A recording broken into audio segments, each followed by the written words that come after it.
Hello, I'm Jessica, a 30-year-old woman. I want to share a recent experience that helped me through a tough time with my husband and his family. This happened a few months ago, and even though things have calmed down, I'm still working through the emotions. I think talking about it might help me heal.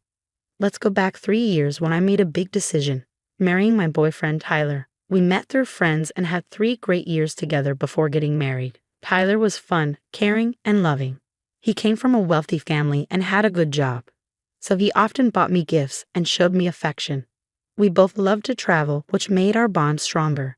As we got more serious, my friends were happy for us and praised Tyler. Tyler was very generous, sometimes too much. For example, he bought me a new laptop when I graduated college. I felt uneasy about not being able to spend as much as he did. I'd say, "Tyler, I'm just a college student. I can't match your spending. Let's try to split other costs at least." But Tyler would insist on treating me, saying his friends did the same for their partners. Over time, I got used to it but still tried to contribute as much as I could. After I got a good job, we started sharing expenses more equally and even talked about moving in together. One day, Tyler suggested, "You can move in with me. I inherited my house from my grandpa, so no worries about rent, but we should split other expenses to keep things fair." Even though I was unsure, he reassured me, and we began living together. We agreed to share the financial responsibilities fairly given our different incomes, and everything was going well until I met Tyler's family. They lived far away, and since Tyler was busy with work, I had to host his parents and sister alone. Tyler warned me they could be judgmental but didn't go into details. He suggested I ignore any hurtful comments. I tried to stay positive, but my optimism faded when they arrived. Instead of a warm welcome, Tyler's parents and sister seemed annoyed. This set a tense atmosphere. During our conversations, it was clear they didn't like me. "So you're the woman Tyler has been seeing," Tyler's mother, Martha, said disapprovingly. "I didn't expect to find you in this house. Do you even pay rent?" "No, Martha, I don't pay rent," I explained. "Tyler said the house is paid for, but we split all other bills evenly." I hoped this would clear things up, but Martha dismissed it. "Just because the house is paid for doesn't mean you can mooch off him. This is his house, not yours. Remember that for the rest of your life." The conversation got more uncomfortable, especially with Tyler's sister, Teresa, who glared at me more than she talked. When I asked about her life, she mentioned being married to a wealthy billionaire and brushed me off.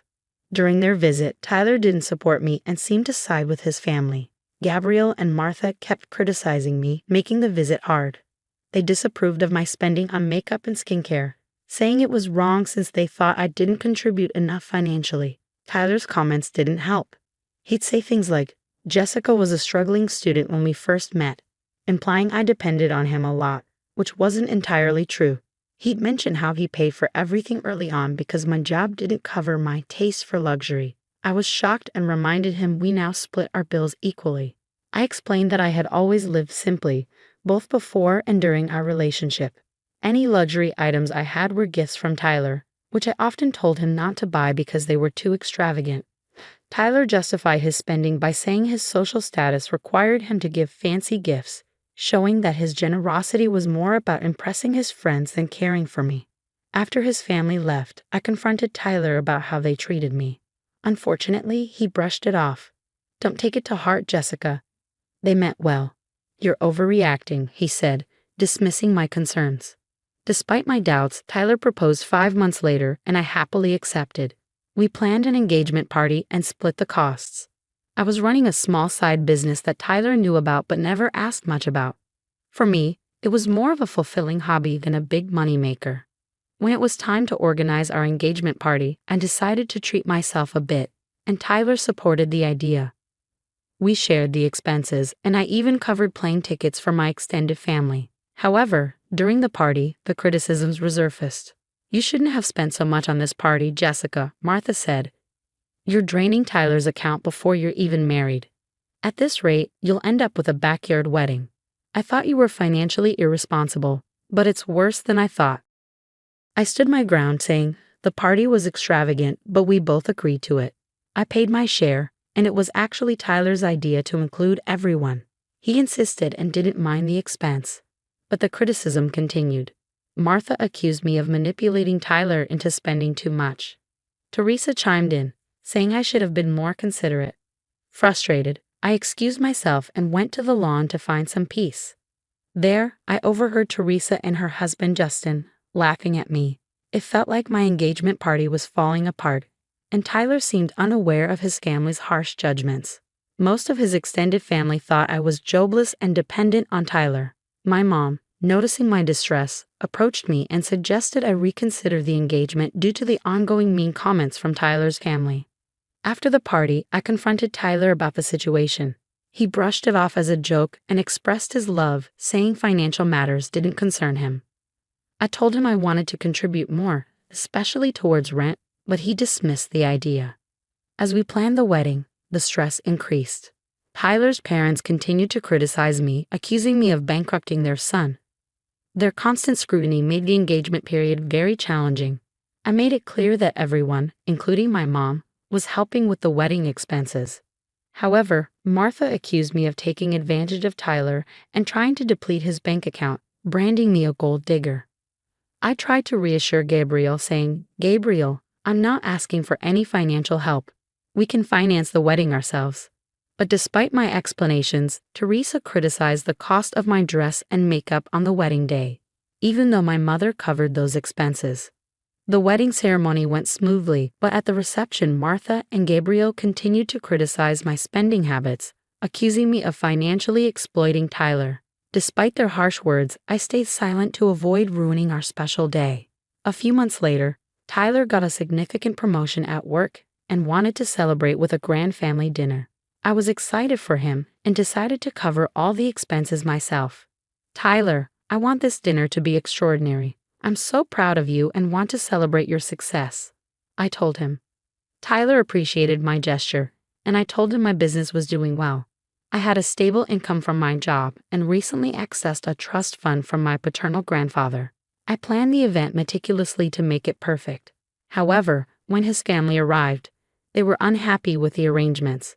Despite positive feedback from other guests, his family seemed to disapprove of the celebration's lavishness. During the speeches, Martha stood up and, with her voice carrying across the room, began criticizing. "I want to thank everyone for coming to celebrate my son. He's hardworking and generous, and he really deserves this promotion. Unfortunately, he made a poor choice in his partner. It's sad that he ended up with someone who acts like a gold digger. I wish he had seen her true nature earlier. Then he wouldn't have to work so hard to support her expensive lifestyle." Martha continued, her voice full of regret. "It's clear to everyone here that his wife has been very extravagant. From the engagement party to tonight's dinner, she has almost drained his accounts." Feeling hurt, I took a deep breath and tried to stay calm. Martha added, "Thank goodness we had Jessica sign a prenuptial agreement before the wedding. At least some of his assets are protected." She seemed relieved, saying it was good her son married someone who could at least look like a trophy wife. Tyler agreed with his mother. "I can't even afford to spend money on myself anymore. There's nothing left," he said. He called marrying me a mistake and compared me unfavorably to others.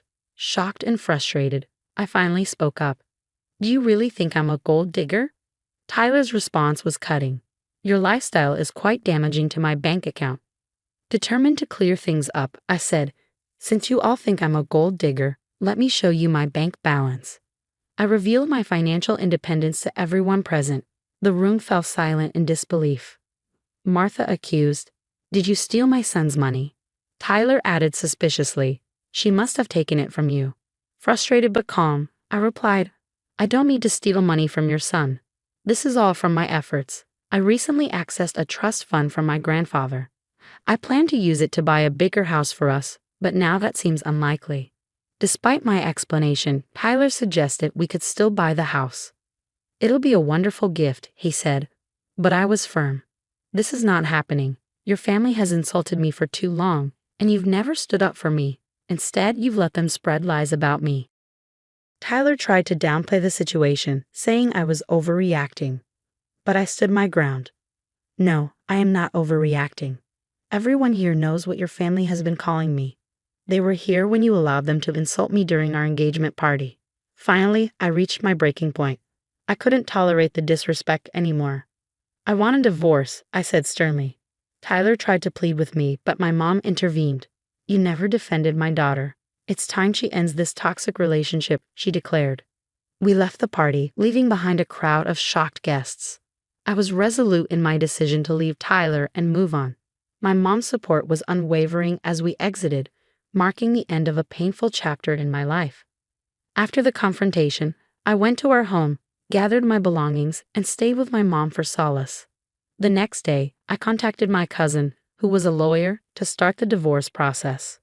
With the prenuptial agreement in place, it was straightforward, so I didn't have to share my assets with Tyler.